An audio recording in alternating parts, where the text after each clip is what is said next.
anymore. Okay, so let's move on. So, yeah, last week we looked at Jonah. It was the first time we looked at Jonah. He's the third of our 3 prophets this year in 2018.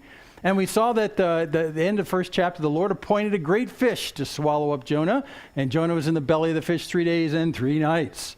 And that's usually why biblical critics say this must not be real. But it actually can happen.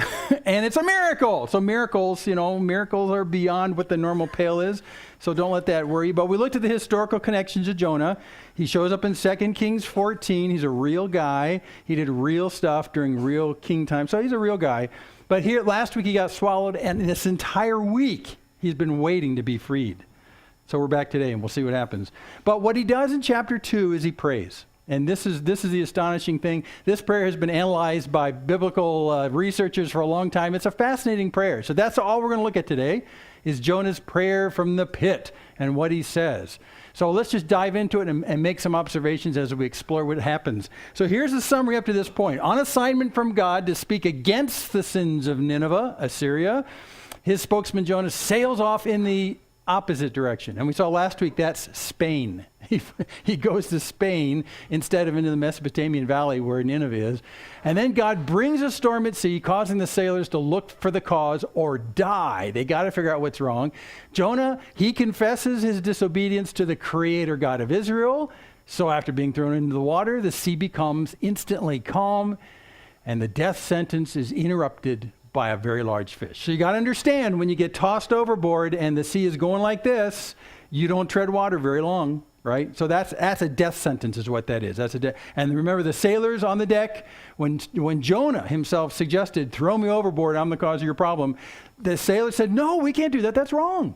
So they actually row. They row as hard as possible to try to get him back to land. Can't get him there. It seems like the sea gets worse the more they row. And they pray to God, the sailors, and say, tell us what to do. Evidently, God told him to throw him in the water, so they threw him in the water. And then the fish came. Okay, so let's pick it up in chapter 2. And this is what happens in the belly of the fish. So Jonah prayed to the Lord his God from the belly of the fish, saying, so that's the context. Here we are. And so the whole rest of chapter 2 is what he prays. Now, interesting, I asked you last week to think about if you were suddenly in the belly of a whale, what would you be praying? And I don't know if you made a list. I made a list for me. My prayers sounded like deals. Tell you what, God, if I'll do this and this and this for you if you get me out of this whale. Or, in fact, it made me think I'd forgotten all about this. When I was in fourth grade, at the beginning of some huge growth spurts I had lots of pains all over my body. And I mean, big growth spurts. And I had one right here in my chest. And it was so debilitating that the only way I could find any relief was to lay down on my bed. I mean, you're like 9 or 10 years old. And I had to lay on my bed and just groan. I didn't tell my folks. I could have been dying. I mean, chest pain. That's bad, right? I didn't tell them. I don't know why I didn't tell them. I don't know. But I do remember doing this. I remember laying on my bed after a long time thinking I was pretty near death. It was a lot of pain. And I've never told anybody this. And as I was laying there, I said my prayer deal. I said, God, if you fix me, I'll serve you the rest of my life. And I wasn't a Christian. So was that prophetic or was that a deal? No, it was, yeah. But if I was in Jonah's position, that's exactly what I'd be doing. I'd be cutting a deal right now, And I don't know what you came up with, but that's where I'd be. I'd say, okay, I was wrong. Okay, I was wrong. I changed my mind. But interestingly enough, if you understand the heart of God, from all that we've read about who he is, that's not the kind of response that he wants from you. He doesn't want to twist your arm until you get to a position where you say, okay, I'll do whatever you say. God's not a big cosmic bully, so he doesn't do that. But in a sense, that's sort of how we think of him if we're thinking wrong when we're in problems. We think he's being a cosmic bully, so let's cut a cosmic bully deal, okay? No. I knew a lot of bullies growing up. I got in a lot of fights growing up. I came home with bloody noses a lot, and I bloodied a lot of noses. But God is not a bully. And he's not going to use circumstances to bully you. So that's not the response that he wants. I mean, before we go on, think of that. If you have children, would you as a parent want your child to change their actions, and you would take them and you pull their arm up behind their back and slam the side of their face against the wall and you say, okay, you change. You will take out the garbage. That's pretty productive, right?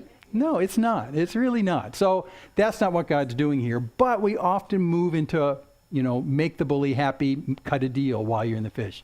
So that's why this prayer is really important. It shows us a lot of interesting things. So he starts the prayer by giving us the summary of the prayer. This often happens in Psalms. The opening 1 or 2 verses is actually what we would think in our culture to come at the end. You say blah, blah, blah, blah, blah, blah, therefore summary. Most times here and in the Psalms you see summary, blah, blah, blah, blah, blah, blah, blah. Which tells you that actually this is a prayer that's not being written down while he's in the fish. I mean, he doesn't have a notepad in the fish and he's writing this down. What he's doing is he's telling us in a summary form what he prayed in the fish, but he's telling us afterwards. Got that? Okay, so that's why he can put the conclusion first. So here we go. Here's his conclusion. I called out to the Lord out of my distress, and he answered me. And out of the belly of Sheol I cried, and you heard my voice. That's the summary of the entire prayer. And we need to make a couple of points here before we look at the body of it. But for instance, it says he called out to the Lord out of my distress, and he answered me. Now that should have an exclamation at the end of answered me. See, I called out to the Lord out of my distress. And it's a distress that he put himself in. Out of my distress, and he answered me. He answered me. And it's really the crux of the entire prayer is, who in the world would think God would answer your prayer when you've done something so totally outrageous and egregious against God? Why would God ever do anything in your favor? And that's really the point of the prayer. That's what he's summarizing here. And he says out of the belly of Sheol. Was that the same as the belly of the whale? Well, not quite. And that's something we need to sort of work on. And you heard my voice. So let's look at Sheol for a second and see what the ancient idea of Sheol is. In fact, in the ancient cultures, not just in Israel, but worldwide, death and Sheol, the place your body goes when you die, is pictured as a large fish that devours. That's how it's actually pictured. There's some Assyrian records that have that basically you can live your life, you can do what you're going to do, you can be smart and you can be preventative and you can be wise in how you live life. But in the end, there is a gigantic monster with its mouth wide open that's sweeping in and devouring gobs of humankind. That's death. And that's not a bad picture of death in a sense, because it really is true, is that no matter what you do in your life, there's no way you're going to avoid death. Death comes inevitably, and it comes as a consuming monster in a sense. You cannot resist it. So that's actually the going idea. Let me show you how this not infects, but it influences some scriptures. Look at this in Isaiah 5:14. Therefore Sheol has enlarged its appetite and opened its mouth beyond measure. See? So it's like a devouring animal. So when you look at what happens when he goes into the fish itself, in a sense, this matches up in reality what the ideological idea of what death is. It comes in and it swallows me up. And always death and Sheol swallows you up. It swallows you up. Why would you use that word if it wasn't actually personified in an animal? So that's what it swallows you up. Look at this from Proverbs. Same idea of swallowing up. This is the admonition at the beginning of Proverbs where the father says basically, if bad guys come and want you to join their bank robbery scheme, don't do it. This is where he says that. If they say, come with us, let's lie in wait for blood. They're going to ambush somebody. Let's ambush the innocent without reason, like Sheol.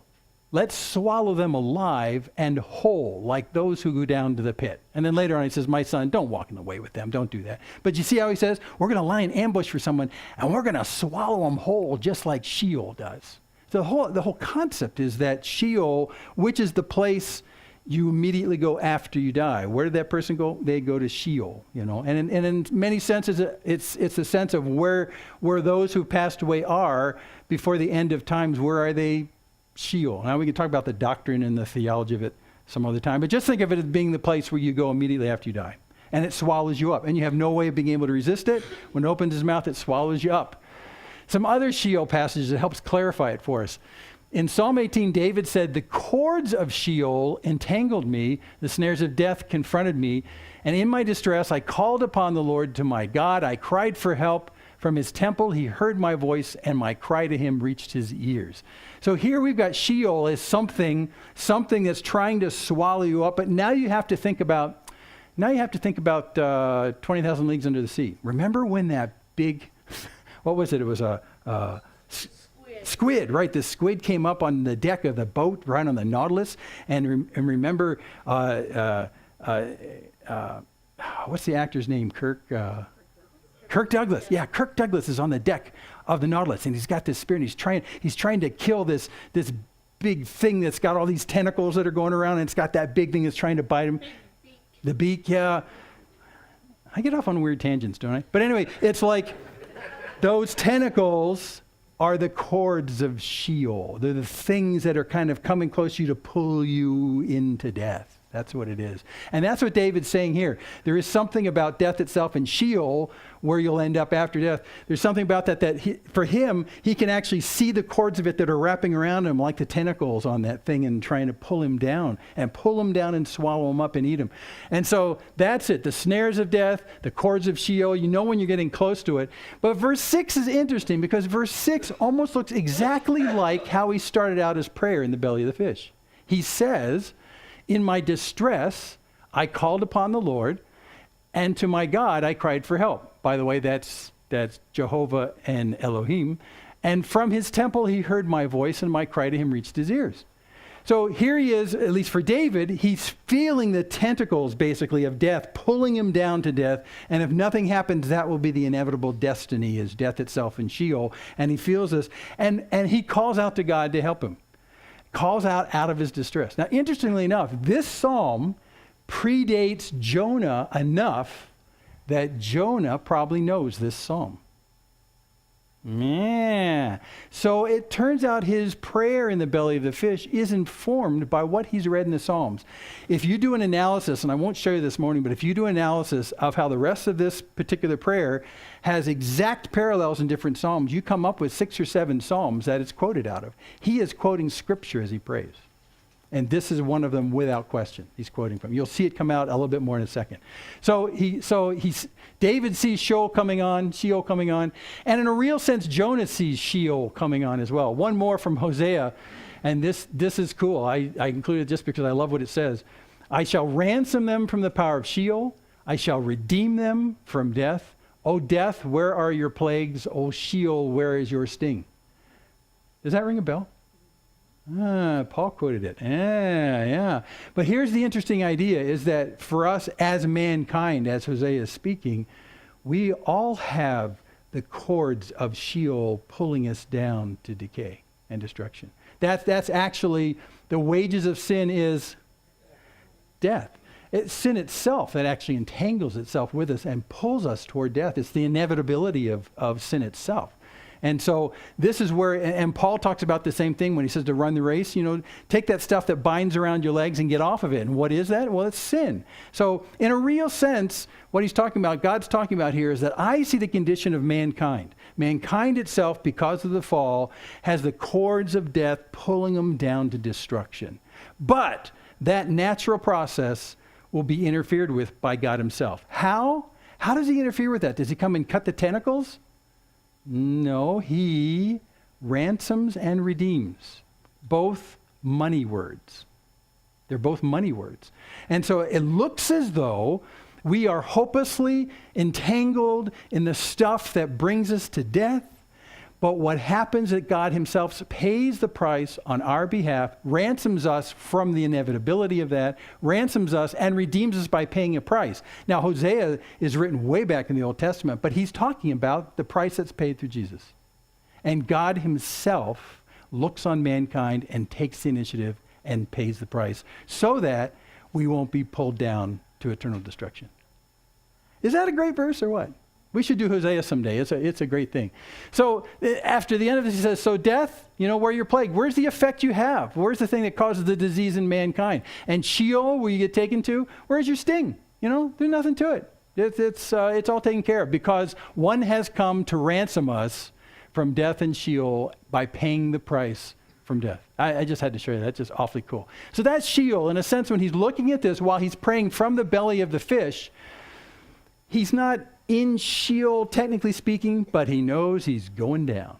That's the inevitable thing right here. And in fact, he's not just talking about being in the belly of the fish right here. He's talking about being in the water. And you can tell what he comes with up next, and you'll see that. So here's the call and the answer he does in verse 3. So here's what he says. Here's my situation. For you cast me into the deep. God did. And into the heart of the seas, and the flood surrounded me. And your waves and your billows passed over me. And then I said, I'm driven away from your sight. Now, whose waves? God's waves. He understands while he's going down the water and while the bubbles are going up and the surface is going away, that he is here because God has placed him here. God has placed him here. And he realizes that it's not just because God's capricious, but because Jonah himself has done something to incur this. I mean, you can see this. So while he's going down in the water, he comes to the conclusion that I'm being driven away from your sight. Now, again, in ancient thinking, death is always down, to wherever down is, Sheol and stuff. And then life with God is always up because God, figuratively speaking, is always up in the heavens and the heavens are up. So when you go down, you're being driven away from God. And the most instant way to get away from God in the ancient world is to be thrown in the water, because when you go in the water, there's no retrieving you. There's no scuba gear. There's no way out. I mean, it's like the mafia giving you, those cement galoshes. Remember that? You just go down and that's the end of it. You have no hope. So going down in the ocean is an immediate rocket ride to hell. It's a way that you cannot go away from. So as he's actually going down and God is seemingly staying up there, he's seeing in a real pictorial sense that he is being separated from God, that God in a real sense is judging him for what he's done. And his is his conclusion. I'm being driven away from your sight. And that would be totally just because of what, think about what Jonah did. Jonah had God come to him as a prophet, which means he hears and speaks for God with good fidelity. He hears from God, and God says, I want you, Jonah, to go off to the Ninevites, up to Nineveh, and I want you to go tell them that they're really messing up. I want you to confront them. I want you to call out their sins. Now, the Assyrians in Nineveh are arch enemies, cruel beyond description. I mean, I'm not going to tell you because it's just cruel beyond description. And God asks him to go there, and he says, no. And he runs the other way. Now, here's a man who's informed about the will of God. He is not in the dark about the will of God. He knows the will of God. He knows who God is. And he is in the worst situation that anyone can be. Having been fully informed of the will of God, he says no and goes the other way. It's the worst condition you can be in. And so now here he is, justifiably sinking down in the water to his death, and God's totally justified. He's separating me from him. Except for the next line right after this. Yet I shall again look upon your holy temple. What? Now he's actually quoting from the Psalm of David we just said, because remember David talks about his holy temple. Now, so here I am being separated from God, but I know that I will again see him in his holy temple. Now, a lot of people debate and say, well, does this mean like soon, or does this mean like at the end of the age? Which is a really good question to ask, especially since if you know the history of the separated northern and southern kingdom, which is where we're at right now, and Jonah he's a prophet for God in the northern kingdom, which has historically been for generations against God, and the northern kingdom is separated from the physically holy temple that's down in the south. So it's very likely that when Jonah says, I'm going to see you in your holy temple, it's something that Jonah maybe has never ever done in Jerusalem. Because he's in the north, has been in the north a long time. So what in the world is he talking about? Is this the end of time?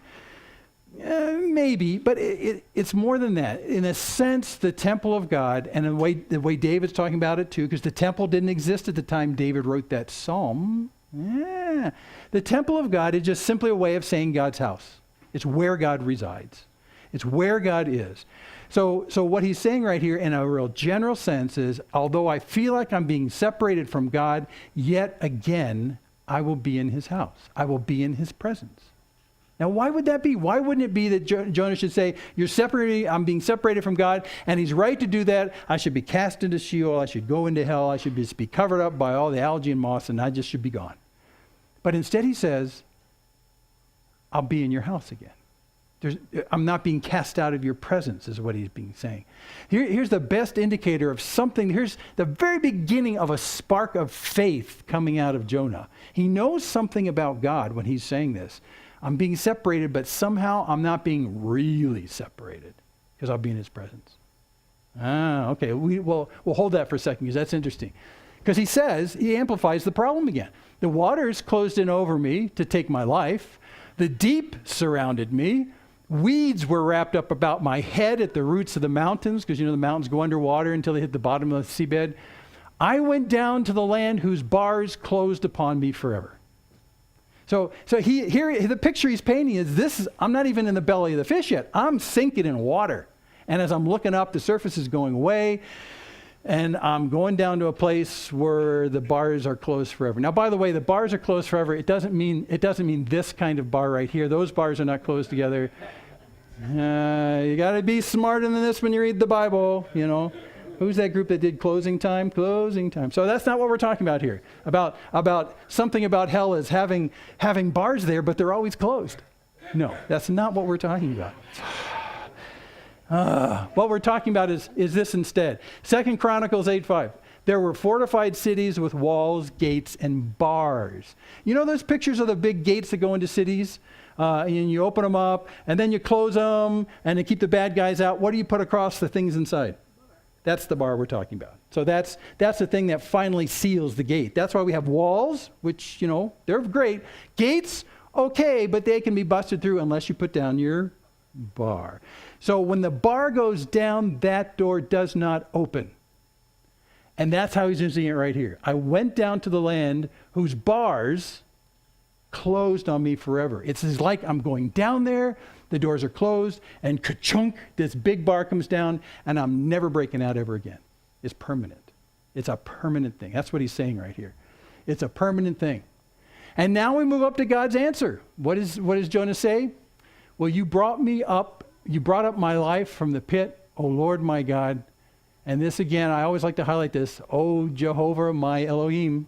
He's using two titles for God in one address, which tells us that the two words aren't two gods, it's one God. Just saying, some of you might have backgrounds that that's important for. Okay, verse 7, so when my life was fainting away, I remembered the Lord. So the process was long enough while he was going down the water that he remembered the Lord, and my prayer came to you up into your holy temple, into the place where you live. So here he is. This is fascinating. Here he is physically looking like he's being separated from God permanently. The bars are closed forever, permanently. I'm so far from God, but can you believe it? I prayed, and my prayers came all the way from the depths of where I was to where God lives. Now there's some great application here. Because lots of times we're in pretty deep holes. Right? And you're in a hole that's so deep, you're thinking, if I pray, will God ever hear this prayer?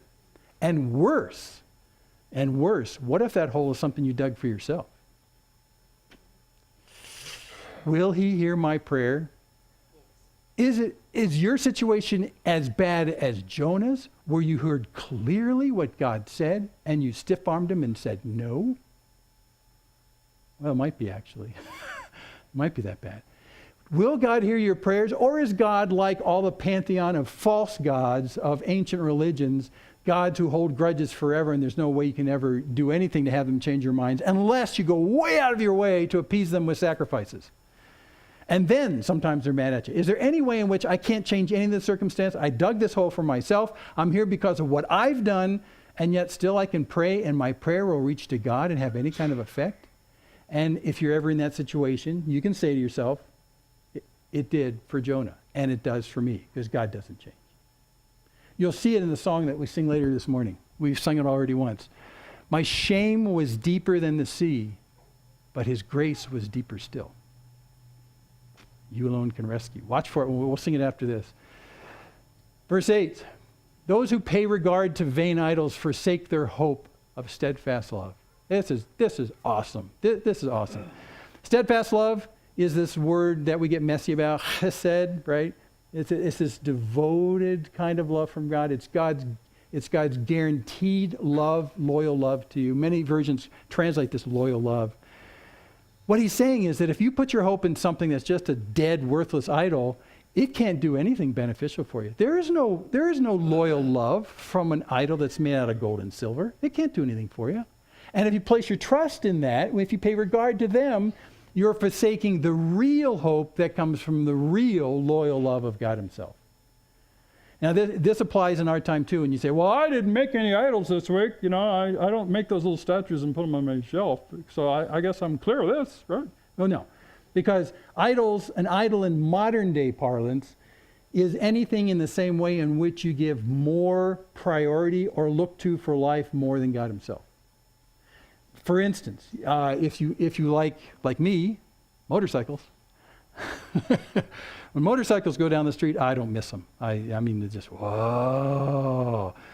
That can turn into an idol for me because I could go way off the top of that and say, well, I'm going to start buying every motorcycle I can buy, and I'm going to go out there and love them and cherish them and build an extra garage for them, and I'll go out every day and I'll buff them down with a fine linen cloth, and I'll make the chrome pretty, and I will invest my life into these machines, and they will give me life in return.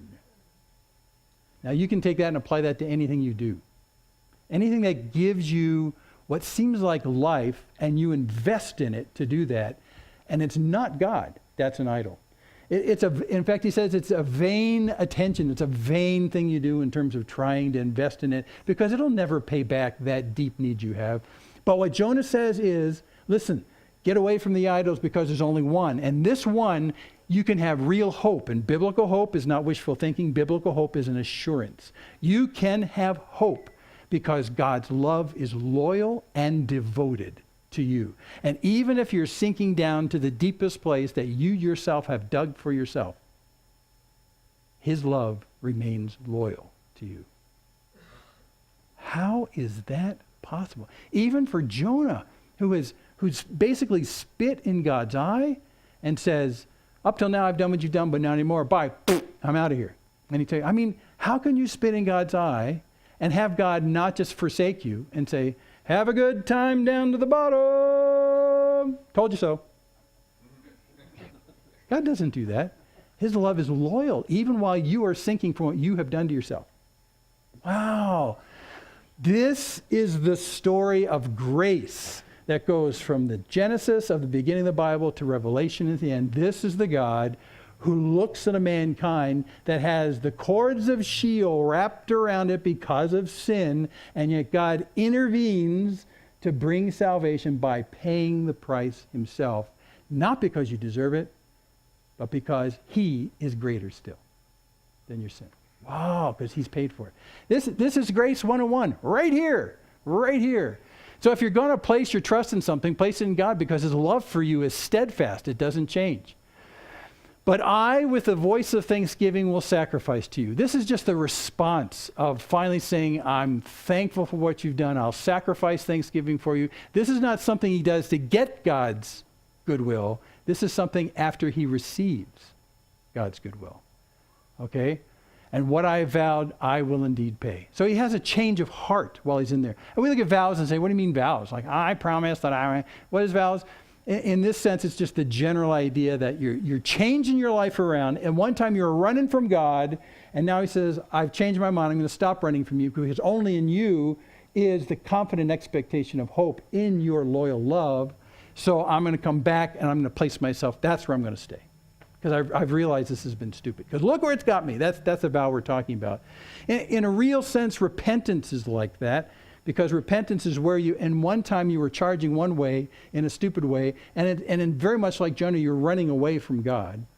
And then he stops you through some kind of cataclysm or something, or through God's word, which can be a cataclysm, and stops you and you say, what am I doing? I got to go this way, and run towards God. So that's what he's talking about right here. This is the response to God. And what did God do in response to his prayer as he was going down and drowning in the water? A fish. So really this fish is not his judgment, it's his salvation. And we miss that because all through the prayer, he's praying about drowning and going down to the depths of Sheol. And this fish saved his life. It's salvation for Jonah. And there we have it. Salvation belongs to the Lord. That sounds like the New Testament, doesn't it? But that's it. And he's making a profound point here. There are all other gods, false gods in the universe of his time and in our universe of our time. If you want something to save you from the cords of death and Sheol, from the decay of death even in the present, there's only one source of that kind of salvation. And that's God. That's God. Because he's the only one who has rescued you and redeemed you and placed you into his kingdom through what he's paid on your behalf through Christ. And somehow, and here's a mystery here, somehow the people of the Old Testament, through what God had shown in his word in the Old Testament, had a sense in which God somehow will rescue and redeem and ransom out of his own pocket on your behalf. They understood that. So they could actually have a saving grace relationship with God, knowing that God would do that without even knowing who the name of Jesus is. But they knew that God would provide. And that was salvation for them when they put their trust in him. Salvation belongs to the Lord. And then we finish the story. Marine Uber. So the Lord spoke to the fish, and it vomited Jonah out upon dry land. Yeah. Where would you like to go today? I need to go to a beach, somewhere where it's dry, and let's get there quick and not messy. Yeah. Marine Uber. So here's the interesting idea. He was in this fish for 3 days and 3 nights. And in ancient counting, that can mean any portion of 3 days, but always 2 nights. So, 3 nights. So there's, there may not be full days, kind of hard to say. But anyway, he is out at sea someplace. And if he's going to pick up his job going to Nineveh, which again is up, we'll see next week, it's up at the top of the Mesopotamian River Valley and stuff. It's up at the top of the Tigris River, up in the hills up where the present day Kurds are. That's where he's going. So he's way out into sea in the Mediterranean. So God decides to deliver him on the shore where I happen to think instead of going back to Joppa, which is where he took off from in Israel, he might have gone actually further up north to Tyre or somewhere up there. That's where he's going to have to walk to anyway to give him kind of a head start. It could very well be that the days that he wasted on the boat are brought back by this fish, delivering him to a much better starting place to go on foot. So it really was not just God's grace in the sense of saving him from the depths of death and something like that, but he saved him in a sense that he put him in a beast that could take him to exactly where he needs to go to get a leg up on the trip, which is why it took 3 days. As a nerd, I do funny things. And one of the funny things I did was I asked myself, gee, I wonder how far at sea he could be that a fish could swim for 3 days and get to shore again.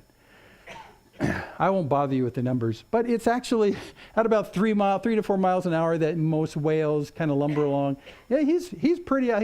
He's way out in the Mediterranean. So if the fish had just barfed him out in the water and he had to hang onto a log forever, that wouldn't be good. So he was far enough out that he'd go into a fish, and the fish could literally be like a cosmic Uber and take him to shore where he needs to be, put him out on the beach and say, there you go, good luck with that. And he's off and walking. So that's how Jim the Nerd looks at it. You'd be surprised how far a fish can go in 3 miles an hour. Okay, let's wrap this up. So this is the part where we think and pray and ask ourselves, what is this in the Bible for, and what is God trying to teach us? We already made a couple of points, and we'll reinforce a couple of them, and we'll ask one really big question. So you know how you can actually summarize this prayer? By reading the summary in the first verse, because that's what Jonah did for us already. He interpreted it, and here's his summary. How did Jonah appeal to God? He says, I called out to the Lord out of my distress, and he answered me. And out of the belly of Sheol, that is, I'm deliberately going into hell, I cried, and you heard my voice. So here, what are the 2 things that Jonah did? Called and cried. Called and cried. Called and cried. This is the best formula for prayer anywhere in the Bible. Instead of saying, for instance, oh God, will you help me to do da-da-da-da, because I can do this part, but I can't do this part. So I'll do this part, God. Will you come and help me do this part? That doesn't work really good. What you need to say really is, God, help with the whole thing. That's the godly prayers of the Old and the New Testament. God, just help. And that's what he does. He says help. He doesn't strike any deals. He doesn't say, well, God, you know what? I'm a pretty fair swimmer. If you can just get me out of this beast, I can swim for a while and I can probably make it to shore. I can do that part, but no, just stop that. You just need to pray, God, do this. I called out to the Lord out of my distress, the distress he caused himself, and whoa, God answered me. Can you believe it? God answered me. How did God answer his prayer? The fish. The fish. Because he was just dropping through the water. I took a scuba class when I was in college. And in that scuba class, most of the training in the scuba class was how to avoid panic when you're falling in the water. When you get in the water and you're just going down for the last time. How do you avoid panic? And so the only way you can really avoid panic is if you take the students and you panic them before they get their certification. So you would go, we did this in a pool, you go in this pool and they'd put you down the bottom of a 12 or 15 foot pool and put weight belts on you and cause you to sit in the bottom of the pool with nothing. Just warning you if you want to get certified.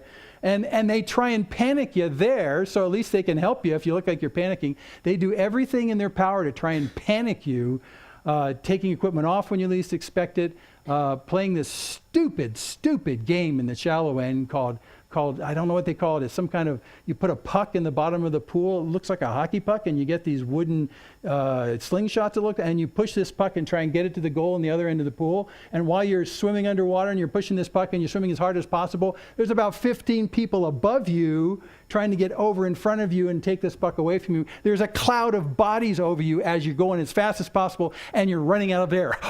We don't have scuba gear. You're holding your breath. And then you suddenly realize, I got to get rid of this so I can go up and get breath. I mean, it's panicking when you have that many bodies on top of you. How do you, I could tell you all the things they do, but it's not fun. So they try and panic you. Panic when you're going down in the water. That's the big deal. And the only way you can get by it is by conditioning. Here he's in panic, in his distress, and God answers him. Now, the difference between called out and cried, call out is just a simple verb for saying something. For instance, when Adam is naming the animals, you get back in early Genesis, he's naming the animals. He called this animal such and such. It's the same word. You just called. So it's actually just a verbal thing that you do. I called out. But basically what he's saying is I addressed the Lord. I didn't address anyone else. I called and I addressed the Lord. But this second word, I cried, comes every time when someone's asking to have the situation reversed. It's without saying what they need. They say, this is bad. I need something where life is. I need to reverse this. So it takes a sharper edge on it. I called out to the Lord just means I addressed my need to him and to no one else. And then when I did, I said, I need life instead of death. That's what the cried part is. It cried out, and you heard my voice. So there's one other thing that he did. Verse 7, I remembered the Lord. Now, here's the question that's interesting to think about. What did he remember? That he was deliberately disregarding. What did he remember? And that changed everything. So it's thinking cap time. What do you think he remembered? Any thoughts? Oscar? Well, he realized he disobeyed, but he knew that up front. Yeah. He had to remember something about God, though, in the process, because he knew he disobeyed, and so he knew that he deserved judgment. And then as he's sinking in the water, he's seeing the judgment come on him instantly. But what did he remember? Yeah, Kevin.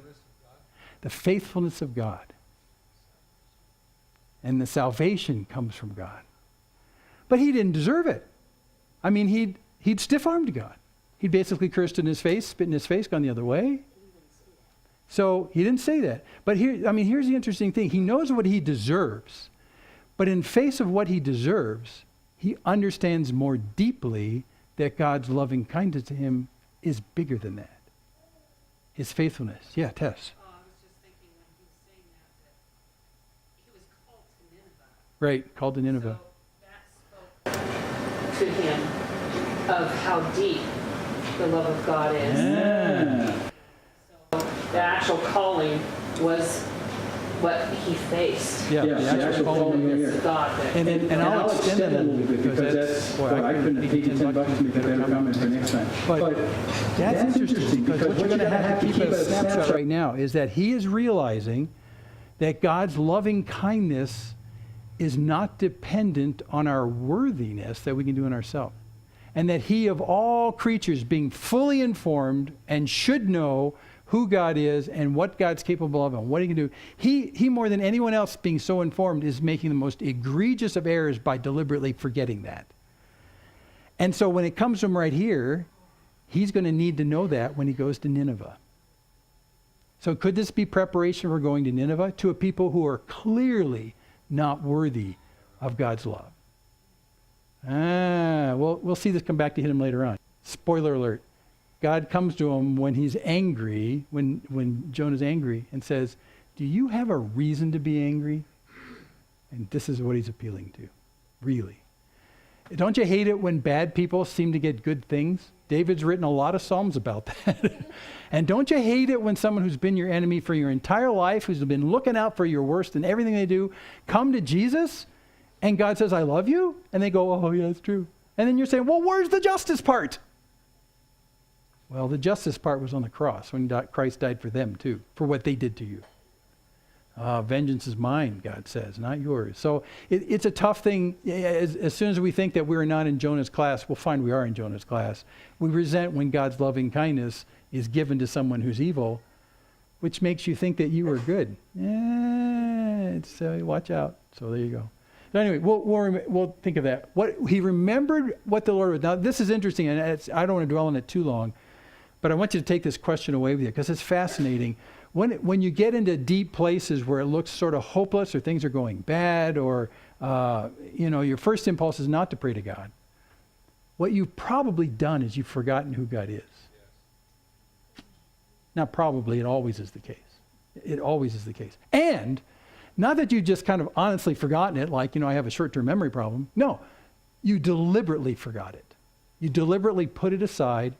And you deliberately pushed it aside. In a way, it was your version of Jonah's going to Tarshish. Your version of going to Tarshish is to take the reality of who God is and put it as far as possible this way and saying, God doesn't love me. God's distant from me now, and he's not near to me at all. And that's a lie you tell yourself until the conditions get to a particular spot and you're forced to remember it again. And, Kevin and I were talking about this before. Usually the big things that happen in your life that look totally cataclysmic and are there's no good in them at all is what God is using to cause you to go back and remember who God is and to cling to him all over again. Fear is the natural emotional reaction when something comes to threaten you. And you can predict what's going to happen as a natural result of that. But fear completely pushes God out of the picture. Fear is a way of saying, I am not able to stop this threat. But faith and trust is, but God is. So that way, instead of fearing the threat, you need to fear God. He can do these things on your behalf. I wanted to reread a psalm I put up every Sunday when we do our prayers is Psalm 145. It says it so clearly. The Lord is near to all who call upon him. Even though Jonah was looking and seeing the separation happen, and it was his fault, the Lord is near to all who call upon him, to all who call upon him in truth. You know what the truth is? It's what he remembered. You call on God based on the truth of who he is. To those who call on him in truth, he will fulfill the desire of those who fear him. I want life. And he will also hear their cry and save them. Psalm 145. This psalm was something that Jonah probably knew about as well. So when he remembers and he prays, he remembers who God is, he remembers the Psalms of David, how David cried out. He remembers who God is, and suddenly the reality of who God is bigger than the depths of the hole he placed himself in. That's the simple takeaway from Jonah's prayer. Someone who did not deserve God's grace and God's intervention, God did when he prayed and called out to him in his distress, and he remembered the Lord, and he talked to him in truth about who God is. So we're going to finish it right there. Next week, we'll actually get back on the beach, and we'll head off to the nasty guys. But this is very much the core of this story until the results in Nineveh happen and Jonah goes south all over again. Oh dear. God's prophets and us are fickle in so many ways. But the one thing that provides a keel in the boat of our experience in the storm is the reality of God's character. The reality of God's character. Again, when Jeremiah, who had warned the northern kingdom, or the southern kingdom for years about the Babylonians coming in, the Babylonians are going to invade. They're going to come actually into Jerusalem, and God's going to allow them to do this. God's going to take down his barriers. They're going to come into this place. They're going to come into Jerusalem. They're going to sack the temple. They're going to take away all this kind of stuff. They're going to rape and pillage and burn. This is what Jeremiah's life was, telling people this. And then in Lamentations, he writes in his diary, which is what Lamentations is, what he sees while it's happening. When he sees it being taken down, when he sees the weak and the powerless being taken advantage of by these Babylonian invaders, he writes it down, and it's heartbreaking. That's why he laments in Lamentations.